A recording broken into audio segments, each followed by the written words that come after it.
भविष्य का दूसरा नाम है संघर्ष।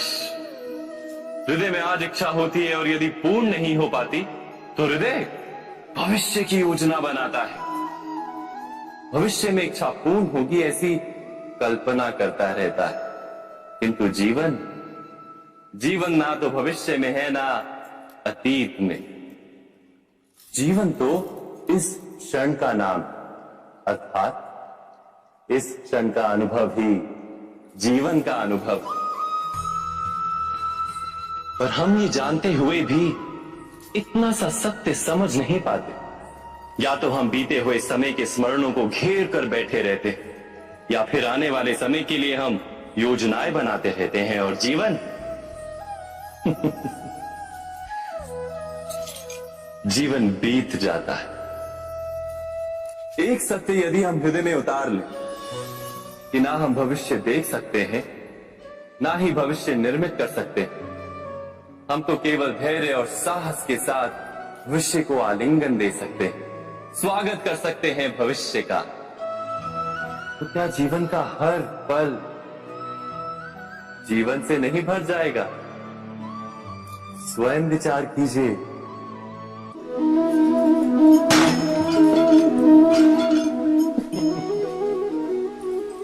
कभी कभी कोई घटना मनुष्य के जीवन की सारी योजनाओं को तोड़ देती और मनुष्य उस आघात को अपने जीवन का केंद्र मान लेता। पर क्या भविष्य मनुष्य की योजनाओं के आधार पर निर्मित होते हैं? नहीं। जिस प्रकार किसी ऊंचे पर्वत पर सर्वप्रथम चढ़ने वाला उस पर्वत की तलाई में बैठकर जो योजना बनाता है, क्या वही योजना उसे उस पर्वत की चोटी तक पहुंचाती है? नहीं। वास्तव में वो जैसे जैसे ऊपर चढ़ता है वैसे वैसे उसे नई नई चुनौतियां, नई नई विडंबनाएं, नए नए अवरोध मिलते हैं। प्रत्येक पद पर वो अपने अगले पद का निर्णय करता है। प्रत्येक पद पर उसे अपनी योजनाओं को बदलना पड़ता है। कहीं पुरानी योजना उसे खाई में ना ढकेल दे। वो पर्वत को अपने योग्य नहीं बना पाता, केवल स्वयं को पर्वत के योग्य बना सकता है। क्या जीवन के साथ भी ऐसा ही नहीं? जब मनुष्य जीवन में किसी एक चुनौती, एक अवरोध को अपने जीवन का केंद्र मान लेता है, अपने जीवन की गति को ही रोक देता है, तो वो अपने जीवन में सफल नहीं बन पाता और ना ही सुख और शांति प्राप्त कर पाता। अर्थात जीवन को अपने योग्य बनाने के बदले स्वयं अपने को जीवन के योग्य बनाना ही सफलता और सुख का एकमात्र मार्ग नहीं। स्वयं विचार कीजिए।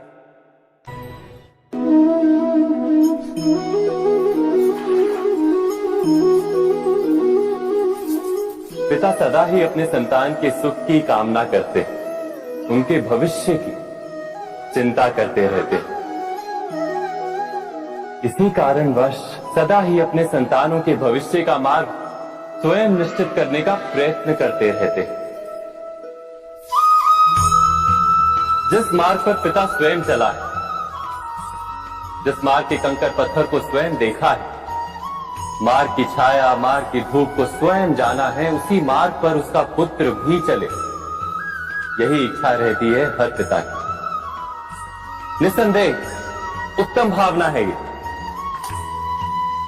किंतु 3 प्रश्नों के ऊपर विचार करना हम भूल ही जाते हैं। कौन से प्रश्न? प्रथम प्रश्न, क्या समय के साथ प्रत्येक मार्ग बदल नहीं जाते? क्या समय सदा ही नई चुनौतियों को लेकर नहीं आता? तो फिर बीते हुए समय के अनुभव नई पीढ़ी को किस प्रकार लाभ दे सकते हैं? दूसरा प्रश्न, क्या प्रत्येक संतान अपने माता पिता की छवि होता है? हाँ, संतानों को संस्कार तो अवश्य माता पिता देते हैं, किंतु भीतर की क्षमता तो ईश्वर देते हैं। तो जिस मार्ग पर पिता को सफलता मिली है, विश्वास है कि उसी मार्ग पर उसकी संतानों को भी सफलता और सुख प्राप्त होगा। तीसरा प्रश्न, क्या जीवन के संघर्ष और चुनौतियां लाभकारी नहीं होती? क्या प्रत्येक नया प्रश्न एक नए उत्तर का द्वार नहीं खोलता? तो फिर संतानों को नए नए प्रश्नों, संघर्षों और चुनौतियों से दूर रखना, ये उनके लिए लाभ करना कहलाएगा या हानि पहुंचाना? अर्थात जिस प्रकार संतान के भविष्य का निर्माण करने के बदले उसके चरित्र का निर्माण करना श्रेष्ठ है, वैसे संतानों के जीवन का मार्ग निश्चित करने के बदले उन्हें नए संघर्षों के साथ जूझने के लिए मनोबल व ज्ञान देना अधिक लाभदायक नहीं होगा? स्वयं विचार कीजिए।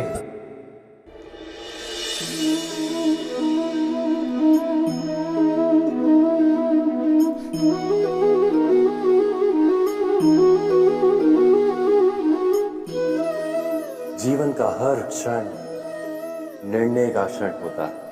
प्रत्येक पद पर दूसरे पद के विषय में कोई निर्णय करना ही पड़ता है और निर्णय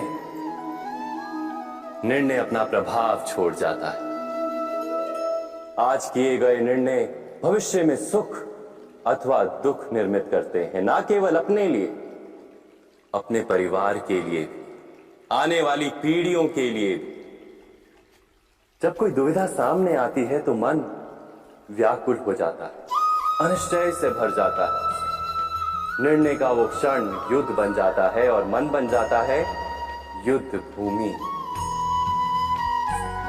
अधिकतर निर्णय हम दुविधा का उपाय करने के लिए नहीं, केवल मन को शांत करने के लिए लेते हैं। पर क्या कोई दौड़ते हुए भोजन कर सकता है? नहीं।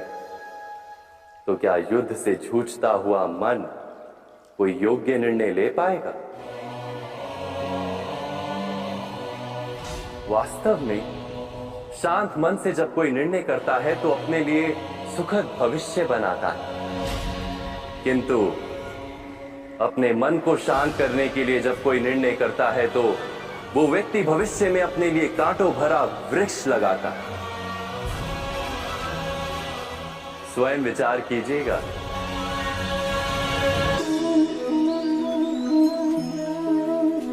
सबके जीवन में ऐसा प्रसंग अवश्य आता है कि सत्य कहने का निश्चय होता है हृदय में, किंतु मुख से सत्य निकल नहीं पाता। कोई भय मन को घेर लेता है। किसी घटना अथवा प्रसंग के बारे में बात करना या फिर स्वयं से कोई भूल हो जाए उसके बारे में कुछ बोलना, क्या ये सत्य है? नहीं, ये तो केवल तथ्य है। अर्थात जैसा हुआ था वैसा केवल बोल देना सामान्य सी बात है। किंतु कभी कभी उस तथ्य को बोलते हुए भी भय लगता है। कदाचित किसी दूसरे की भावनाओं का विचार आता है मन, दूसरे को दुख होगा ये भय भी शब्दों को रोकता है। तो ये सत्य क्या है? क्या हमने कभी विचार किया है? जब भय रहते हुए भी कोई तथ्य बोलता है तो वो सत्य कहलाता है। वास्तव में सत्य कुछ और नहीं, केवल निर्भयता का दूसरा नाम है। और निर्भय होने का कोई समय नहीं होता, क्योंकि निर्भयता आत्मा का स्वभाव है। अर्थात क्या प्रत्येक क्षण सत्य बोलने का क्षण नहीं होता?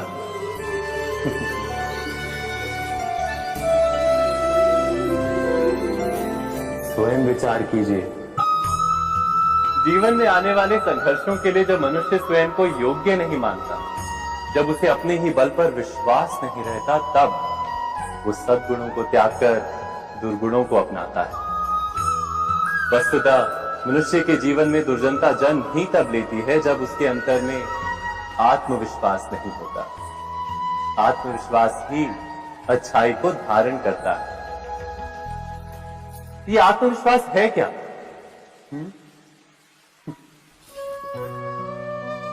जब मनुष्य ये मानता है कि जीवन का संघर्ष उसे दुर्बल बनाता है, तो उसे अपने ऊपर विश्वास नहीं रहता। वो संघर्ष के पार जाने के बदले संघर्ष से छूटने के उपाय ढूंढने लगता है। किंतु जब वो ये समझता है कि ये संघर्ष उसे अधिक शक्तिशाली बना दे, ठीक जैसे व्यायाम करने से देह की शक्ति बढ़ती, तो प्रत्येक संघर्ष के साथ उसका उत्साह बढ़ता है।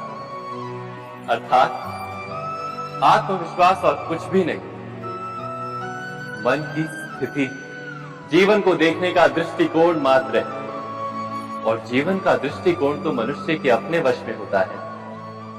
स्वयं विचार कीजिए।